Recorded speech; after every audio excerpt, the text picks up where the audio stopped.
Assalamualaikum warahmatullahi wabarakatuh. Kembali lagi dengan saya Fauzan. Kali ini kita akan bahas salah satu keluarga terbaru dari seri Reno. Dan bisa dibilang mungkin mereka ingin mencoba mengulang kesuksesan dari pendahulunya seperti Reno 4 dan juga Reno 5. Dan tepatnya kita akan bahas salah satu keluarga terbaru tersebut, yaitu adalah Reno 6. Yang dimana review kali ini kita akan bahas 6 hari penggunaan dari seri Reno 6. Jadi di kesempatan kali ini kita akan bahas bisa dibilang 6 hal yang saya sangat sukai dari Reno 6. Jadi bisa dibilang sesuai dengan penggunaan kita selama 6 hari belakangan ini juga. Jadi saya sudah bisa menyimpulkan 6 hal yang paling menarik dari Reno 6. Oke, langsung saja. Yang pertama adalah dari bagian desain. Jadi kebetulan banget, alhamdulillah kita di sini ada 2 device dari Reno 6. Dan kebetulan di Reno 6 ini kayak kita tuh bener-bener dibuat kayak bingung karena kedua-duanya punya warna yang menurut saya sama-sama punya satu kelebihan. Jadi kalau seandainya kita perhatikan sekali lagi, lihat ya, antara frame dengan cover belakang ini benar-benar senada. Sekarang yang warna hitamnya juga seperti itu.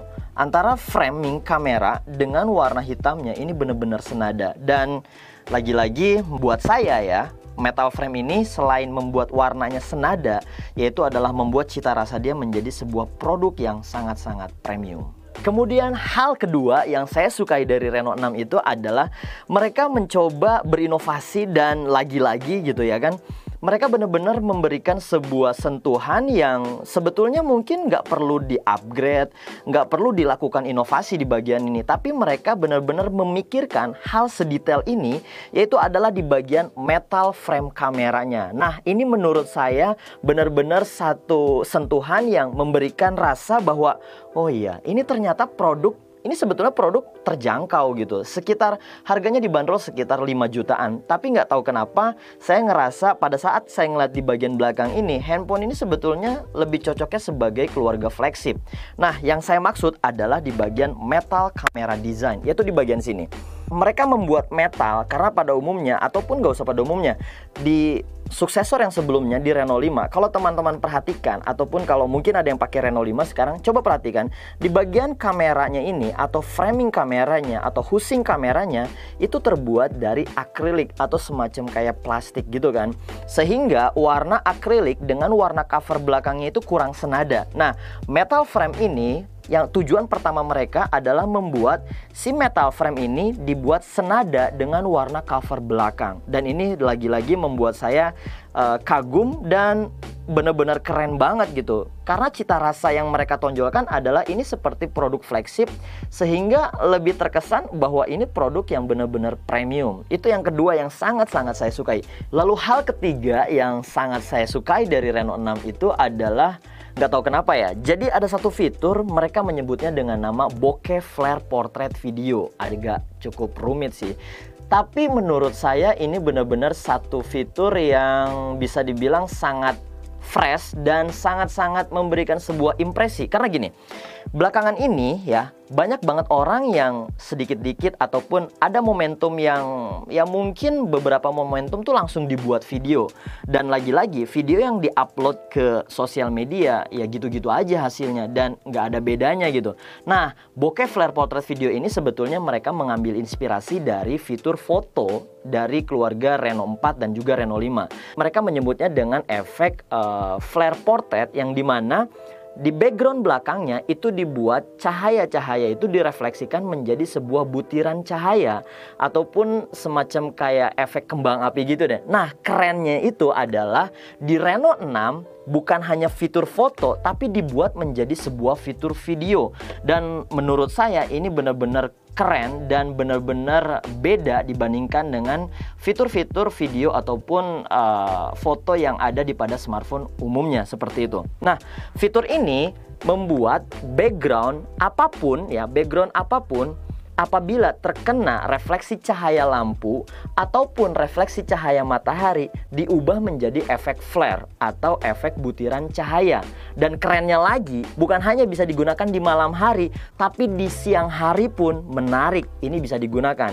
Dan ditambah ada satu hal lagi, bukan hanya digunakan untuk bagian kamera belakang, tapi di bagian kamera depan pun bisa dihasilkan. Tentunya ini benar-benar keren dan membuat saya benar-benar kayak hasil video itu benar-benar beda dan tentunya membuat hasil video lebih berkualitas. Selain itu, selanjutnya mungkin ini adalah hal keempat yang saya sukai dari Reno 6. Nah, kalau sebelumnya tadi ada bokeh flare portrait video, masih sama di fitur video, yaitu adalah AI highlight video. Memang si Reno 6 ini bukan yang pertama membawa fitur ini, melainkan di seri Reno 5 tuh udah ada sebelumnya. Tapi AI highlight video yang ada di Reno 6 ini, yaitu adalah kekuatannya di bagian pada saat kita mengambil di malam hari, yaitu mereka meninggikan highest pada saat highest naiknya ataupun cahaya pada saat malam hari, sehingga membuat AI highlight video ini kita pada saat mengambil video baik di kondisi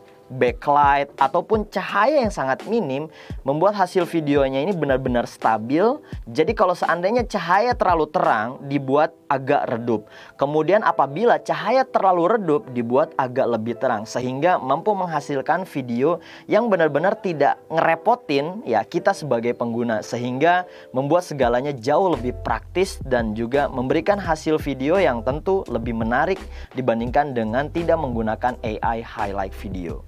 Lalu hal kelima yang saya sukai dari Reno 6 ini, jadi selama 6 hari penggunaan itu, yaitu adalah di bagian sistem pengecasannya. Karena kenapa? Karena begini, sebetulnya kalau boleh saya menyimpulkan ya, sekarang ini kebutuhan manusia itu sudah berubah.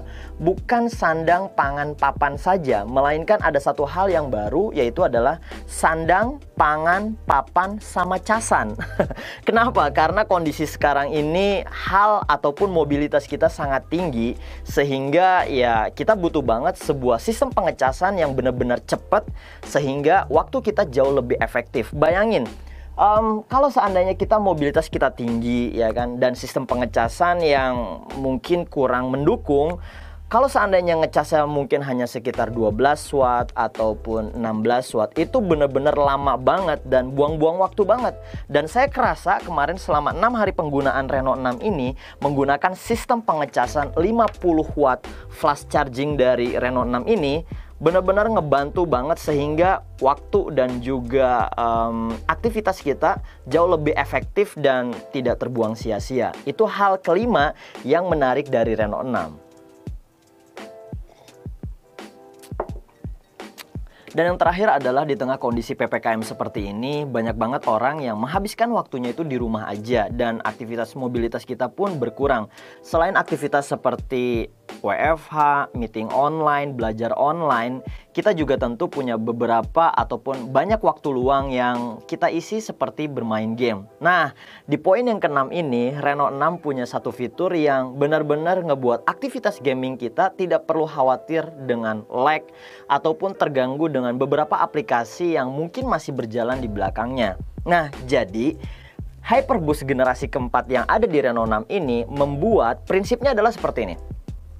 Apabila ada aplikasi yang berjalan di belakang, kan pasti banyak banget tuh sebelum kita masuk ke game, banyak banget kita membuka aplikasi seperti mobile banking, WhatsApp, sosial media, ataupun galeri, kamera, dan apapun itu. Nah, kita mungkin kurang memperhatikan untuk membersihkan terlebih dahulu. Tapi tidak perlu khawatir, di Reno 6 dengan Hyperboost itu kita tidak perlu repot-repot membersihkan aplikasi yang berjalan di belakang.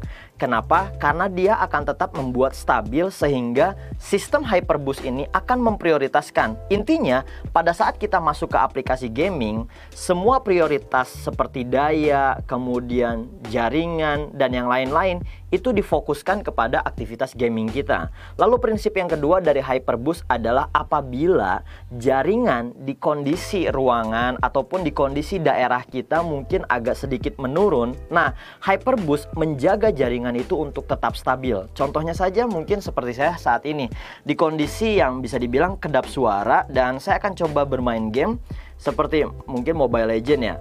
Dan ini tidak ada kendala sama sekali dan jaringan pun tetap berjalan normal.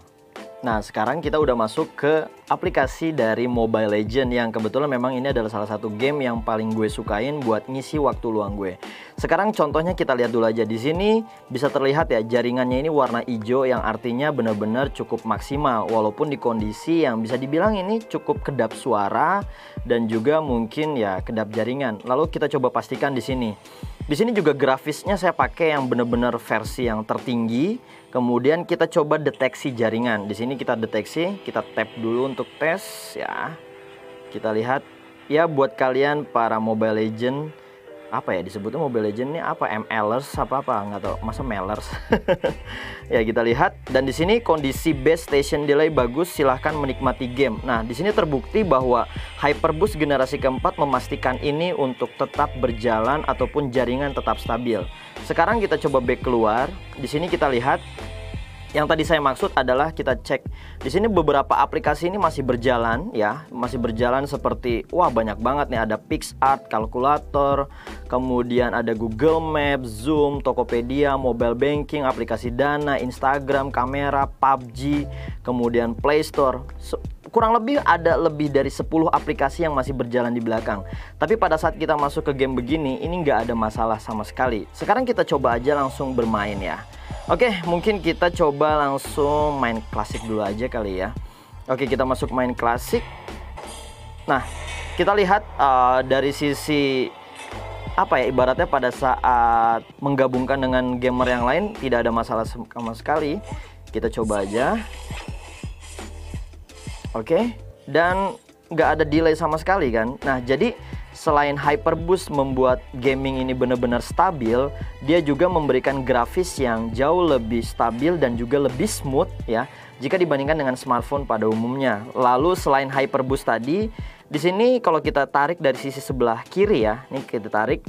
Ini masih ada beberapa software optimization-nya dari si Reno 6 ini. Diantaranya kalau kita lagi pick seperti ini, pick hero, mungkin kita mau sekedar membalas pesan atau balas chat dulu dari siapa nih ya kan, itu bisa banget ya kan, kita tinggal chat dan segala macam, nggak ada masalah, dan kita nggak perlu keluar dari si gamingnya ini. Kemudian kita close, ataupun mungkin kayak kita bisa memastikan yang lainnya itu untuk kita tolak, contoh kayak tolak panggilan. Ini artinya kalau seandainya kita aktifkan seperti ini, maka tidak akan ada panggilan yang masuk sama sekali.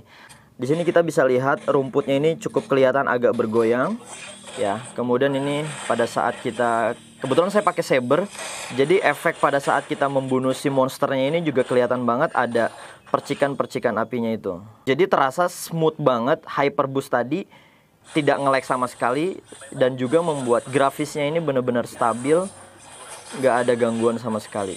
Itu tadi 6 hal yang saya sukai dari Reno 6 selama 6 hari menggunakan Reno 6. Dan memang berasa banget upgrade-nya jika dibandingkan dengan seri Reno 5 yang sebelumnya. Oppo kali ini benar-benar memikirkan dari berbagai aspek, dimulai dari desain yang mereka tingkatkan, kemudian mereka juga menghadirkan sesuatu yang lebih beda dan lebih menarik, yaitu dari fitur videonya. Karena memang kita ngerasa belakangan ini fitur video ya gitu-gitu aja dan kayak nggak ada bedanya. Tapi Oppo menghadirkan sesuatu yang beda dan lebih berkualitas. Lalu mereka juga mencoba menghadirkan teknologi pengecasan 50 watt flash charging, yang dimana memang teknologi ini benar-benar memberikan sesuatu yang lebih efektif dan praktis terhadap mobilitas kita sehari-hari. Dan yang terakhir, Hyperboost generasi keempat memberikan sebuah solusi kepada kalian yang mungkin suka gaming tapi tanpa khawatir takut terkendala dengan jaringan ataupun aktivitas aplikasi yang berjalan di belakangnya. Tentunya Reno 6 kali ini jauh lebih lengkap dan lebih komplit dibandingkan dengan generasi sebelumnya.